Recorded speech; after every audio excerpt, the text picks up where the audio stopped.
1 பேதுரு 1ஆம் அதிகாரம் 23ஆம் வசனம். தேவ வசனமாகிய அழிவில்லாத வித்தினாலே மறுபடியும் ஜெனிப்பிக்கப்பட்டிருக்கிறீர்களே.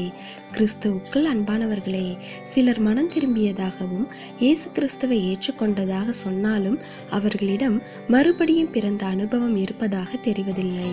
அவர்கள் ரட்சிக்கப்பட்டு ஞானஸ்நானம் பெற்று பரிசுத்த ஆவியை பெற்றிருப்பதாக சொல்லுவார்கள்.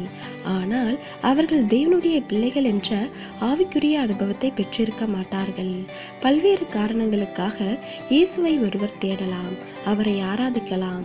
ஆனால் பாவம் மன்னிக்கப்பட வேண்டும், பரிசுத்தமாக்கப்பட வேண்டும், தேவனுடைய பிள்ளையாய் மாற வேண்டும், தேவனுக்கேற்ற புதிய அனுபவம் பெற வேண்டும் என்பது போன்ற விஷயங்களை விசேஷமாக முன்வைத்து இயேசுவை விசுவாசித்தால்தான் ஒருவர் மறுபடியும் பிறந்த ஆவிக்குரிய அனுபவத்தை அடைய முடியும். ஆம், மனம் திரும்பி இயேசுவை தேடுகின்ற வாழ்க்கையை வாழும்போதுதான் பரிசுத்த ஆவியானவர் ஒருவருக்குள் கிரியை செய்து புதிய சிருஷ்டியாக மாற முடியும். எனவே தேவ பிள்ளைகளே, இன்றே நம்மிடம் மறுபடியும் பிறந்த அனுபவம் இருக்கின்றதா என்பதை சிந்தித்து செயல்படுவோம்.